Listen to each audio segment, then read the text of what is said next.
If you don't know, now you know. It's true. Your friends, family, and loved ones will be the first ones to try and talk you out of greatness. When you're ready to do something and try something new, that's out of your comfort zone, that's out of your norm, it's always the one you're dating, the one you're married to, the one that's in your family, your friends in your immediate circle, that will always try and talk you out of doing something special and significant.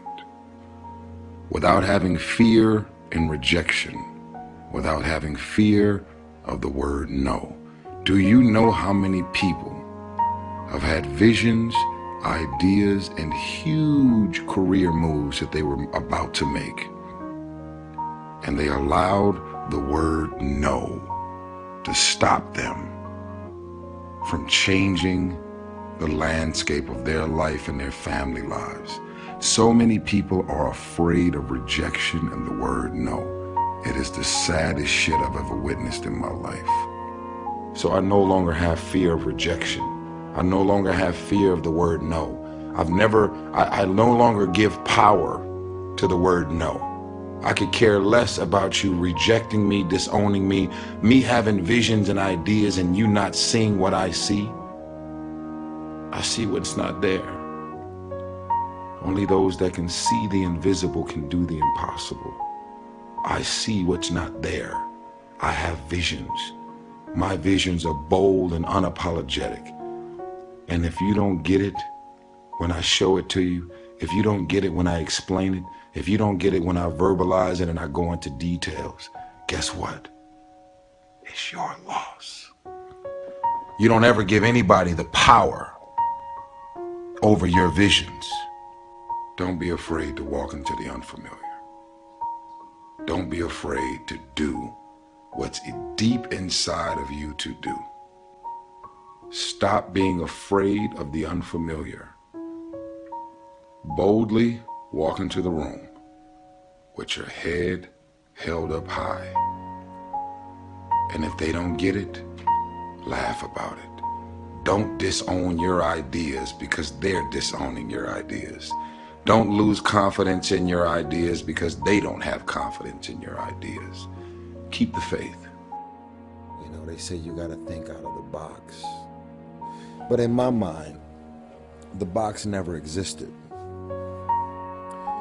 In my mind, there is no box. In my mind, I have such a bold, unapologetic approach to any and everything I do. It makes people uncomfortable. I am relentless. I am a force. I am a bold interpretation of talents and visions. I am a visionary. I am. You are too. What is a visionary? A visionary is someone who is able to see and conceptualize something that doesn't exist. To have a vision and then to do any means necessary to see to it that the vision come to life. There are so many of y'all who God sent visions and ideas. You get excited about it. You start running your mouth, telling everybody about your ideas. They look at you like you're crazy. They don't give you any kind of energy and enthusiasm about your energy. Then you actually start thinking that your idea is stupid. Only those that can see the invisible can do the impossible. I'll say it again. Only those who can see the invisible can do the impossible. It's being able to see what doesn't exist. And then there's even more power to be able to see what doesn't exist and then to be able to articulate it and verbalize it. So that if you get someone to help you to bring this vision to life, you're at least able to describe it and explain it and then get it out. People's negative agenda. If you don't have your own visions and dreams, your goal is to talk me out of mine. If you don't have your own visions, you become a vision killer. When you start having conversations with people that's in your family, your boyfriends, your girlfriends, people in your surrounding circles, most of us have validation issues, where as soon as we get excited about something, we want everybody to validate us and make us feel good about everything that we come up with. There are so many multimillionaires and billionaires out here who got all the money in the world, but they don't have your ideas. They eat at fancy restaurants. You in your mind have said to yourself, I can't go to those restaurants because I can't afford to eat in those restaurants. You know how to look presentable. You got charm and charisma and all the good energy in the world. You have visions and ideas. You got a homegirl that looks presentable. You got a homeboy that looks presentable. Go to these restaurants. Even if you order a salad, park up the street if you don't want to pay money for valet. Get in the restaurant, socialize, network. Out of sight, out of mind. No one will ever believe in you, your visions, or your ideas if they're unaware of them. You have to get on people's radars. Most of y'all got this thing with y'all pride and y'all ego. It is so out of control. I ain't thirsty. What I look like walking up to him, sweating him all up in his face? What I look like? Guess what? I'm thirsty to pay these bills. I'm thirsty to keep my daughter in private school. I'm thirsty to be hungry and never have to worry about eating. I'm thirsty to be able to say if I want that, want to leave, if I need gas money, if I want to fly, if I want to leave. Listen, if you don't change your attitude, it's going to compromise the altitude of your career. You change your attitude and it's going to change the altitude of your life and your career. I guarantee you that. It's about the hustle. Some of y'all got so much pride, that's why you at home broke and fucked up right now. Your pride and your ego has killed your destiny. It has killed your dreams, has killed your career. Your pride and your ego is out of control. You gotta laugh at shit that ain't funny sometimes. You gotta be around people that you may not like sometimes to get the things that you want and your heart desire with no malicious intent. It's not about being fake.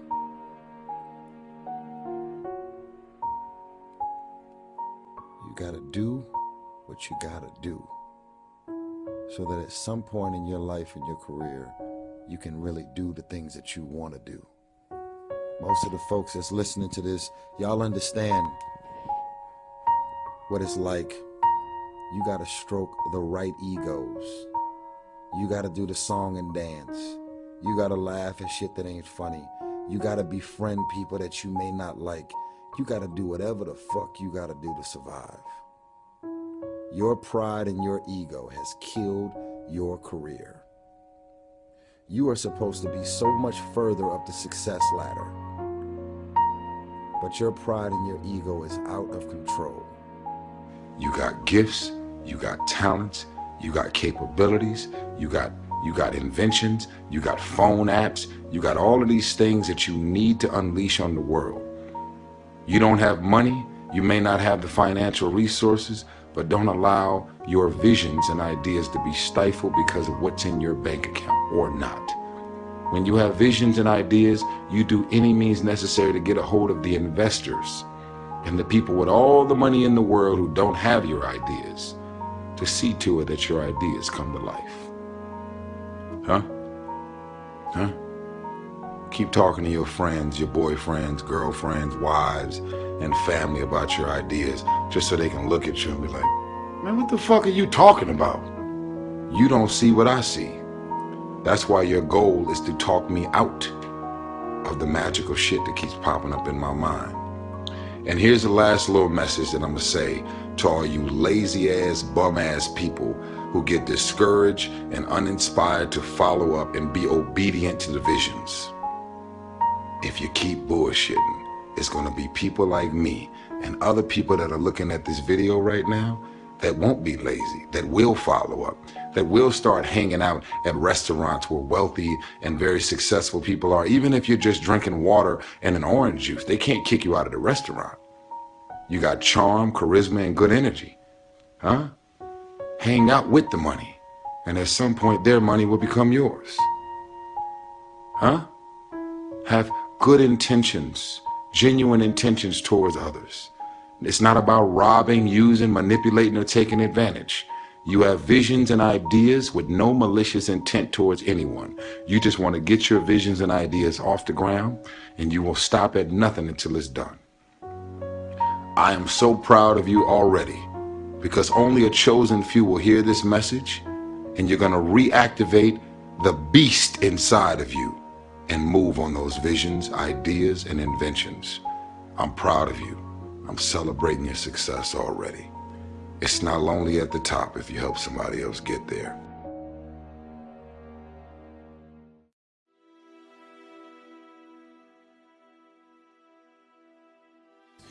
Transforming the walls into doors. When I speak corporately, the line that I like to use is changing obstacles into opportunities. I know that this year 1 million people will commit suicide. It's one every 40 seconds. I know today there are 120 million slaves, and I've met sex slaves, and I've seen the top of the pyramid as far as business and met the billionaires. I've met bankers, and I've also met orphans. We're all looking for something. We're all looking for hope. Hope you can't just have just because you were born with hope. No, we're born with pain. We're born and live through difficulties.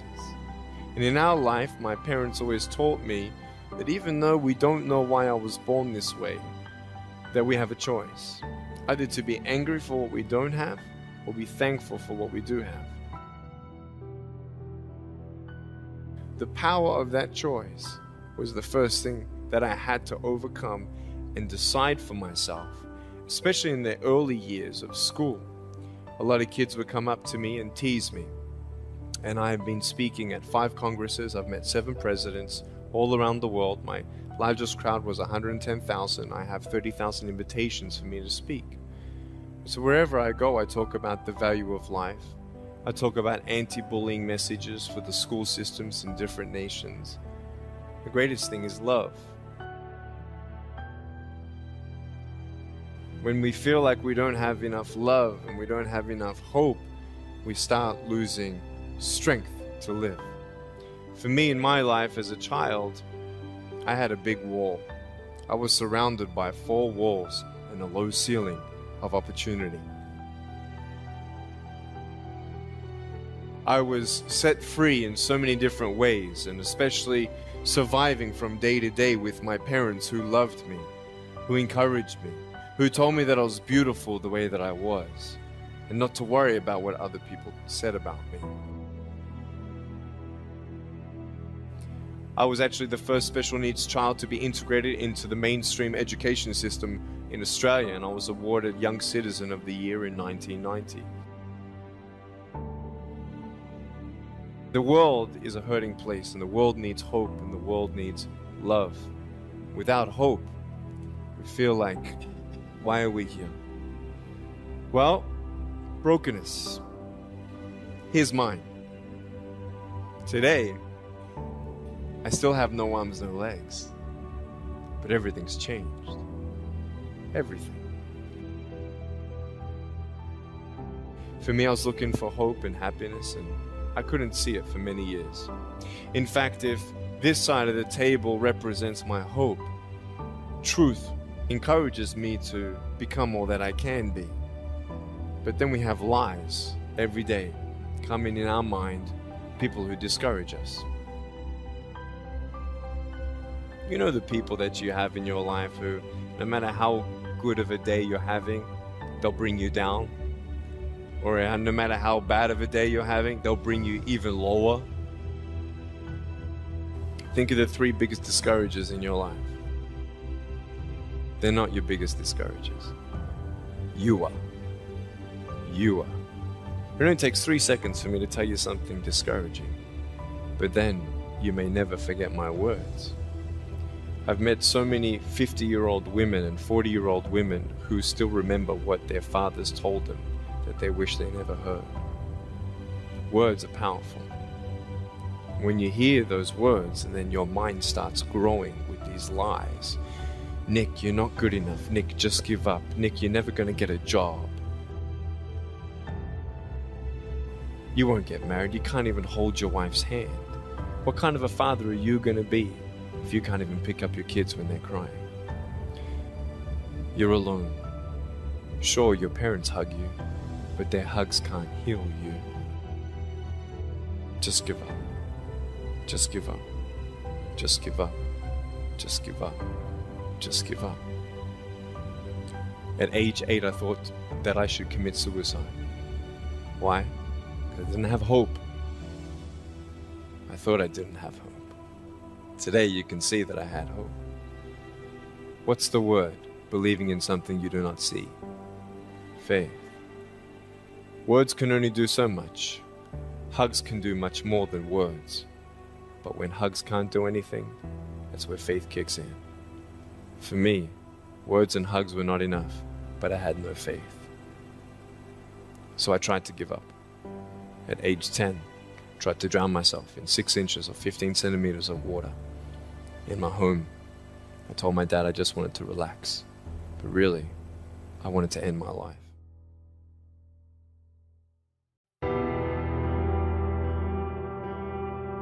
Never let yourself be the victim. If I could go back in time and have a conversation with my 8 to 10-year-old self, that would be the message I would give. Because when you think about it, you're a kid, things don't go your way, what do? You cry, you whine, you throw a fit, you want your parents to feel sorry for you. You feel sorry for yourself. It's how you deal with things at that age. And then you grow up, but you don't necessarily shed that habit, that mentality. And it becomes obvious, right? I mean, you can talk to someone for 30 seconds and you know right away if they have that victim mentality. The world's falling down, they're tired, they have so much to do, they're so busy, X, Y, and Z. Look, having that mindset does 2 things for you. 1, it makes you come across helpless and weak, and no one wants to come across that way. 2, it does not get you to where you're going. It does not change the situation. Right? Here's the reality. There is always a way to get what you want. There is always a way to position yourself to move away from what you don't want. You can quite literally become what you want to become, but you cannot look at life like it's this problem, like it's against you. The ball is in your court. You know, it wasn't that long ago, 2-3 years ago, that I was not the happiest guy in the world, right? Did not like what I was doing, did not like how I was spending my time, was not energized, was not passionate about very much. But the time came where I didn't want to live like that. I had a conversation with myself. I stopped being the victim, I stopped complaining, and I asked myself, dude, what do you want? What is your purpose? What is your goal? Who do you want to become? And I literally made the decision and walked away a different person. And the things around me changed, my life changed, because I made a decision to never be the victim again, to get what I want. I became the author of my own story. And you realize just how simple it is to transform your situation. Not easy, right? And it takes time. But there's always a way to get from point A to point B. And this separates the world into 2 kinds of people. People who look at how things are, who accept reality as truth, who complain, and people who look at what can be, who make the most of any situation, look at life as if it's clay, to be molded, to be shaped. It seems funny to me, knowing what I do now, that I went through any of my life like a hamster on a wheel. That I talked to people every day who didn't energize me, that I didn't want to be around, that I did things I wasn't passionate about. That is insanity. Because if you don't like something, but you do nothing to change it, what's left for you to do? Complain, whine, stay where you are, that's it. See, one of the reasons I reference athletics so much is because they bring this mentality on you that when things become difficult, when things become challenging, your one job is to find a way to figure it out. And I always did. And I took that and I brought it to everything else I do. And now it's eye-opening to see people achieving success, financial freedom, these things everyone wants, and know that the difference between them and everyone else is that they felt like they deserved it. A lot of the time they weren't smarter, stronger, they weren't more gifted starting out, but they moved toward what they wanted. They didn't cry or groan about the problems, they didn't look for sympathy. Those at the top of the mountain are not victims. They would never let themselves be victims. It's about the other side, the opportunity. Getting from where you are to what you want.